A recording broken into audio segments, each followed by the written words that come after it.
Welcome to the Chris Hanna Show, your go-to podcast for diving deep into the world of solopreneurship. I'm Chris Hanna. I'm the all-in solopreneur. I've been there and I've done that in the realm of creating multiple one-person businesses. Each episode, I'm here to share with you all the insider tips, tricks, and lessons learned, sometimes the hard way, that have shaped my journey. So whether you're just starting out or you're looking to scale your solo venture, this show is your personal playbook for success. So buckle up and join me as we explore the highs, the lows, and everything in between on the road to successfully winning as a solopreneur. Let's go all in. Imposter syndrome. It's something that we all deal with, whether we're a solopreneur, entrepreneur, or working for somebody else. It is a reality that unfortunately all of us must face. And so in this week's episode of the Chris Hanna Show, I'm going to be talking about it, maybe giving you some insights into how I've had to deal with it and address it throughout my career, not just only as a solopreneur, but actually throughout my career. It's been a remarkable, kind of world and transformation that I've gone through over the last number of years. I think this will be insights that are going to help you as you continue to navigate the world of growing your own business. So, imposter syndrome. It is something that honestly sucks when you don't feel like you are being your true, authentic self. I've been there many times throughout my career. It wasn't until recently, as I started to reflect on where things have been in the last year for me as a solopreneur, that I realized how much I faked it. I was so inauthentic working for other people, whether I was in the car rental industry, in IT, doing the real estate education thing. I faked it till I could make it. And then once I got to a certain point, I couldn't fake it anymore. And I was unfulfilled and feeling like a phony because you're not really part of the crowd. You're not really invested in the vision and the company and what they do or what they offer. And you don't see yourself there long term. Sucks. And so there's imposter syndrome that happens when you're doing something you're not meant to do. And then there's imposter syndrome when you are pretending to be someone, but you're just not quite there yet. Those are two different things. So I want to cover both. So the first one, again, if we go back to different points in my career, I didn't feel like I fit in. And I felt like a fake, and I was always worried about being found out about,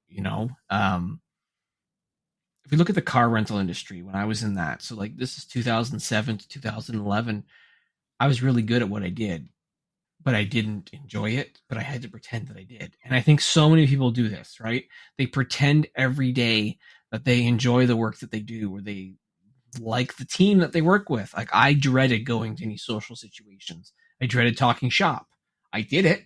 I did it all the time. It consumed me, but I hated it. And I hated faking it, and I hated being miserable and working long days and hours, and it just wasn't for me. And at different times throughout my career, I felt this. I felt it a lot. And I think deep down inside, I felt that way because I realized and I didn't realize it actually until recently, that I was unemployable because I'm not meant to work for someone else. I can't implement somebody else's full vision if I don't agree with it. I got to be bought in. And a lot of times people did a shitty sales job and they wouldn't, push and motivate people the right way. And in a lot of ways, they demotivated people. And I got, my hand slapped numerous times because I just didn't fit in. And so I always felt like I was worried about being found out on. So when I eventually was able to go on my own and become a solopreneur and, again, fully bet on myself, no longer side hustling it, while working full time, like just be on me, it's like this wave of relief hit me temporarily. Like I felt free to do what I wanted to a degree. But when I then started to introduce myself to prospects and talk about what I do and what I offer, that's when a second version of imposter syndrome kind of crept in. Because it's hard to avoid that feeling when you're first starting out. So I'm pitching at the time, my hiring company, Hire For Me, and I'm pitching to people to try and convince them to, you know, like let me hire for you. Like I got years of experience, like 2 decades of experience hiring and leading and promoting over 500 people throughout my career. I would say that all the time. And I had hired a lot of people directly myself and in support of having, HR folks, but I didn't feel like I was being authentically me. I felt like an imposter. I would go on podcasts, and I went on 25 podcasts throughout 2020. I think end of 2022 and 2023. Went on 25 different podcasts, mostly talking about the hiring business side. And I was being asked questions on like HR and best practices and, the rules and regulations. And the more I went through some of these podcasts, even though I was providing value, I felt like a fake. I felt like a phony. I'm like, please don't ask me a question that's going to expose me and who I am, because I did a portion of it, but not following the HR ways that you should do some hiring. Like I didn't do the traditional, interview process. I relied heavily on video, and I didn't just post a role. I'd go and poach for the role. I would do a lot of things that I think not a lot of people would typically do. I didn't want to call myself a recruiter because I'm not a recruiter. I'm just someone that can spot good talent and ask good questions. But everyone wanted to label me as something. And the more I got labeled, the more I felt very uncomfortable with it. And the more I started doing these podcasts, the more I didn't want to do the podcasts, I should say.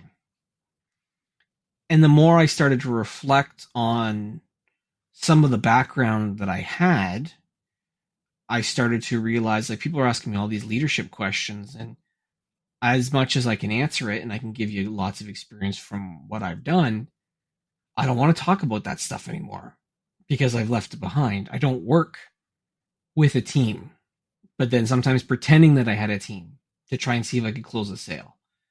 And I look back, the feeling of being an imposter was so prevalent in the first number of months, especially of 2023. I think it's why I really struggled the first few months, because I tried to pretend to be something I wasn't. I'm not the HR guy. I don't follow the rules.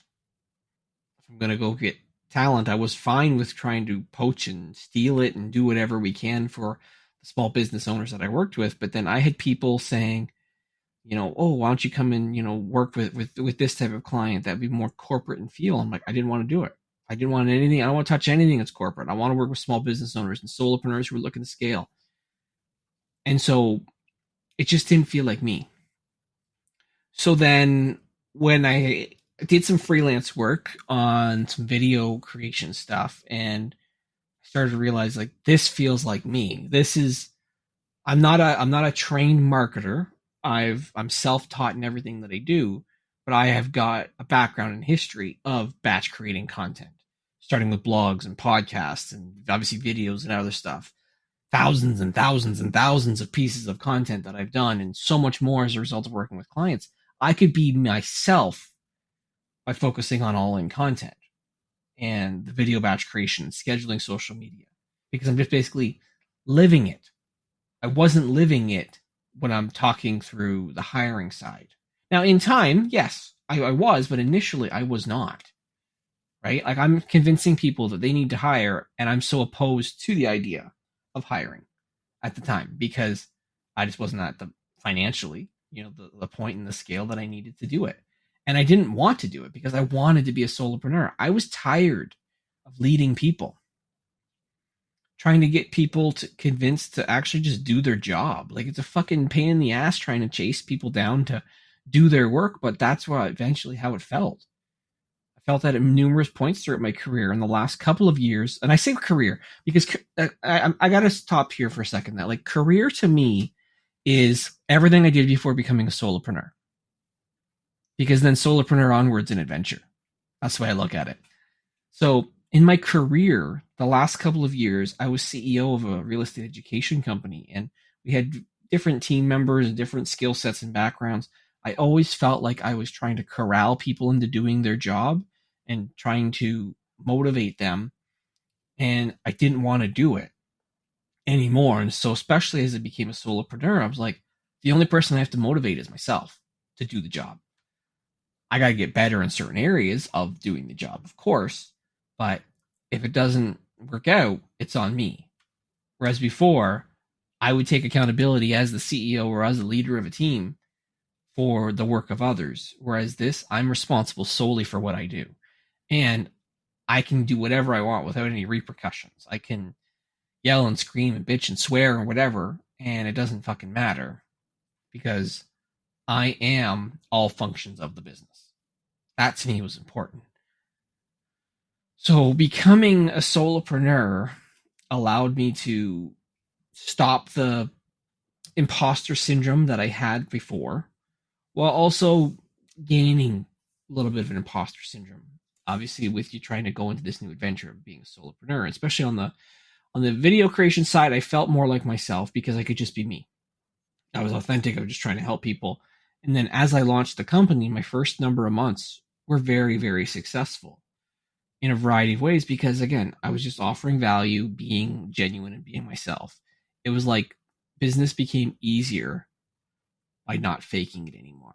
And I think that's the final lesson I just want to share here today with anybody that's listening to this, is that when you can be yourself, your true authentic self, you will be more happier, more fulfilled, and more successful overall.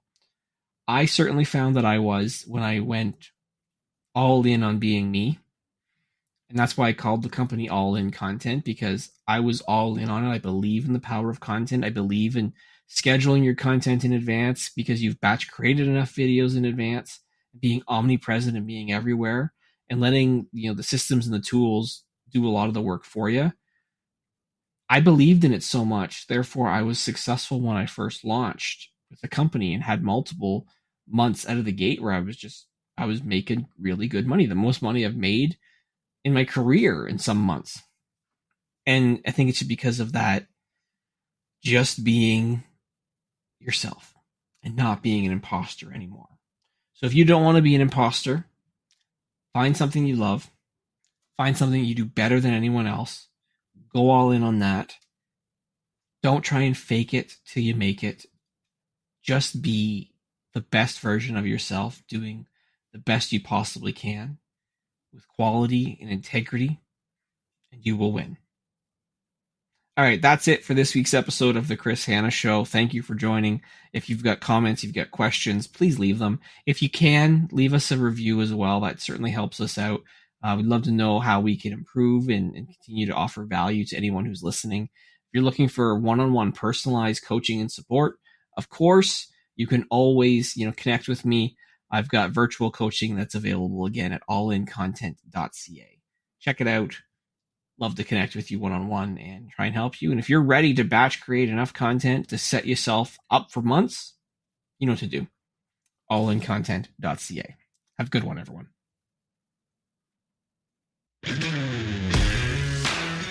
And that's a wrap for today's episode of the Chris Hanna Show. Thank you for tuning in and going all in with me on this journey. If you're craving more opportunities to supercharge your solopreneur journey, don't forget to visit allincontent.ca. At All In Content, we're dedicated to providing top-tier content creation and strategy services. We help solopreneurs like you make a big impact with your one-person businesses. We do this through video creation. We not only record, edit, caption those videos, we also schedule them on social media for you so that you have a consistent presence that continues to bring you business month after month after month. Remember, in the world of solopreneurship, your story is your strength, and we're here to help you tell it. Until next time, stay motivated, stay focused, and more importantly, stay all in. I'm Chris Hanna, and I'll catch you on the next episode. Keep pushing boundaries and making waves.